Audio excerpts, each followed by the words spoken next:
Okay, make sure you have your lab handout. Again, this is on page 5. Look at the top and it says pelvic girdle, and it talks about two coxal bones.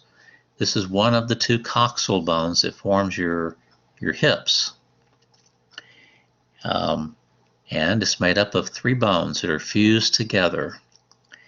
The ilium, which has the flare out that on the side of your hips where your belt kind of sits on top of. The ischium is what the part you sit on. So when you're sitting down, you're sitting on the ischium, and the pubis comes across the front. Just think of pubic, which is why it's called pubis. It's on the front. They all join together in a socket. This is the ball and socket. It's the socket of your leg. This is called the acetabulum. So we will look at that on a future slide, the name of that. So the coxal bone is made of 3, the ilium that flares out, the ischium, the part you sit on, and the pubis that goes in the front of your pelvic girdle. And then this socket that they all fuse together and form, all 3 of them, is called the acetabulum. So let's look at the ilium first. This is the side where your leg's plugging in. You're sitting here, and that goes to the front. Okay. The top crest up here is called the iliac crest. Let me get my hand. The iliac crest. Now there's some blunt spines on the front. Remember, the pubis is on the front, so here's the front. There are 2 real blunt spines, the anterior superior iliac spine and the anterior inferior iliac spine. And on the backs, there's 2 really blunt ones, posterior superior and posterior inferior iliac spine. Now for the internet class, I won't probably ask you that, okay, those spines. There's a greater sciatic notch, a big notch there on the back side. And your sciatic nerve tends to go through that area. Here is the acetabulum, that socket that's formed by the 3 bones that fuse together, the ilium, the ischium, and the pubis. Ilium, ischium, and pubis. 2 of them, the ischium and the pubis, form a hole here called the obturator foramen.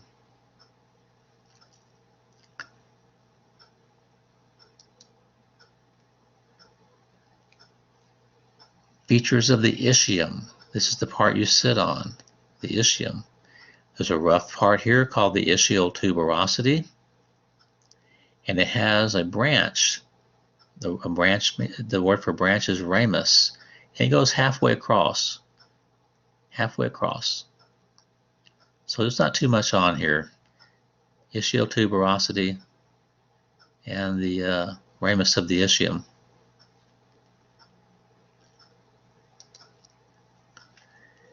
When you look at the pubis, you see the ramus of the pubis here. This is the inferior ramus. It goes halfway across. That's the superior ramus. And this is the pubis here.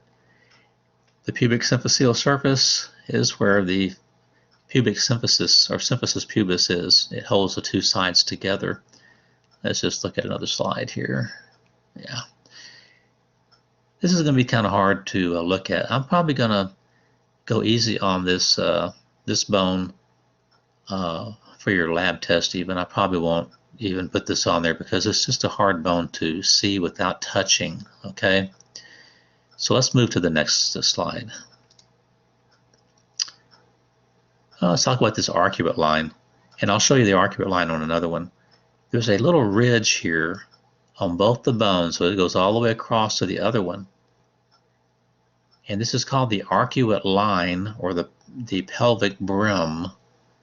And above that, this is called false pelvis, and below that line is true pelvis. You can see it better on this next slide. Yeah, that you can see it right there. It's like a little ridge.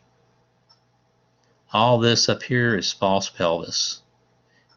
The portion in here is the true pelvis. And this is showing the difference between male and female pelvises. And one of the easiest ways to tell is if you look at the pubic arch here, when they're put together, males have a sharp A, and females is an open U. And it's open U to have a larger birth canal for delivering babies. Guys don't have that, so there's this real sharp. Women's is an open U. Okay, let's move on to something else. Okay, femur. Let's look at some of the parts of the femur. We have a head, which is the ball that fits into the acetabulum. So I said below the head is a neck. That's pretty obvious there. Then there are some big bumps. This is on the front side. This is the anterior view. A big bump here and a smaller bump down below it. The large one on top is called the greater trochanter. The word trochanter means to run, so that's why this big bump on the leg is called a trochanter. If there's a greater, there must be a lesser, and the lesser is below that. Okay, the greater and lesser trochanters. Let's move on down to the next slide. Here's a big old viewpoint of the head and the neck of this femur, and then the head. There's a hole here. It's like kind of a pit. It's hard to see from this angle, but it's like a little circular pit in the head. It's called the fovea capitis. It means pit in the head, and you have a ligament that goes from here to the acetabulum to help hold your leg, and that's the ball and socket together. Here's the greater trochanter, this big bump. Here's the lesser trochanter, those two bumps. Let's move on. Down here on the front side, there's a smooth surface, the patellar surface, where your patella, your kneecap, articulates. When you look at the back side of this femur, you can see the trochanter is a little better on the back side. Greater and lesser trochanters again. And these big structures down here. Let's look at the next slide. Oh, gluteal tuberosity. Okay, let's keep on going. This will be important right here, though. This is for later. The back of the knee is a smooth surface here called the popliteal surface. And we're gonna see a popliteal artery and vein when we get to the cardiovascular. It's behind the knee. Let's keep on going. That just shows the fovea capitis again, the head and the neck. So let's just keep on going. Here are the condyles, these big rounded knuckle-like structures. These are going to articulate with the meniscus of the knee. When you bend your knee, these are going to go into that cartilage. You hear about people tearing their knee cartilage. These are going to slide in that little cupped out cartilage called the meniscus. So these are the condyles, the lateral and medial condyles. And here's that smooth surface right above them on the back of the femur behind the knee. It's called the popliteal surface.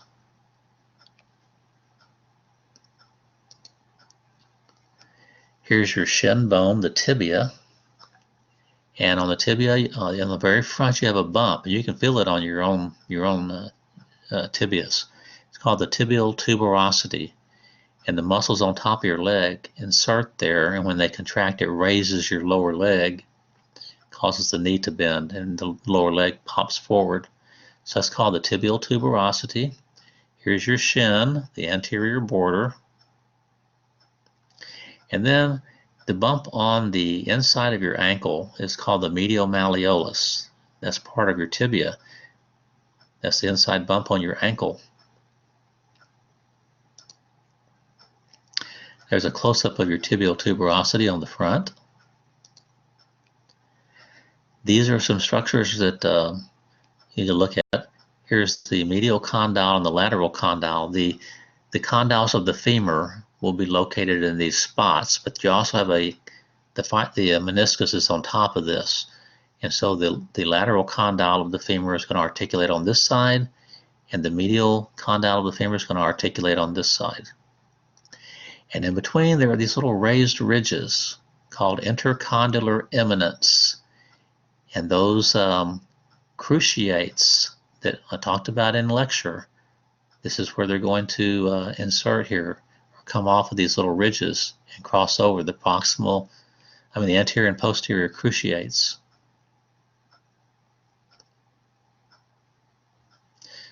Intercondylar, between the condyles. Eminences are little protrusions. Here's the bottom, here's your medial malleolus on the bottom of the tibia again. Here's the outside bone on your lower leg. You probably haven't been aware of that too much. It's kind of small. It's called the fibula. And just right now, the outside bump of your ankle is called the lateral malleolus. So just know the name of that bone, the fibula, and the lateral malleolus. That's good enough for right now. There's a bigger blow-up of that lateral malleolus. There it is. That's the outside of it. Here's your foot. Now the foot has bone groupings also. The ankle bones, all these are considered to be your ankle bones. They're called tarsal bones. The tarsal bones are your ankle bones. The first long bones after your tarsals are called your metatarsals. These form the main portion of the front of your foot. And then your toes, phalanges. And just like in the hand, they all have a proximal, middle, distal phalanx except for your big toe. It has a proximal and a distal phalanx. Got 2 bones. All the rest of them have 3. So the tarsal bones are your ankle bones. The metatarsals are the first long bones after your tarsals, and your phalanges are your toes. So let's look at the 7 bones that are your ankle bones, the 7 tarsal bones. Your heel, which is underneath here, and this is your heel here, is called the calcaneus. Calcaneus. Your Achilles tendon attaches here to lift your leg or lift your foot when you're walking or running. That's your heel, calcaneus. On top of that has a one called the talus. Has a real smooth convex surface here that your tibia sits on top of. So all your weight on each of your tibias is coming down on top of this talus. And in front of the talus is a rectangular bone shape called the navicular. So you go calcaneus, talus, navicular. First, second, third cuneiforms. That makes it easy. They have the same name. It's just you start from the big toe, which is toe number 1. First, second, third cuneiforms, and then the one at the base of your last 2 toes, the little toe and the one next to it, called the cuboid. So the bones go calcaneus, talus, navicular. First, second, third cuneiforms, and cuboid. So of those 7, 3 of them have the same name. It's just first, second, third. So those should not be too hard to get down either. I probably will ask you your carpal bones of the wrist and your tarsal bones of your foot. So be sure you get those down, okay? Those are just some that I'll probably ask.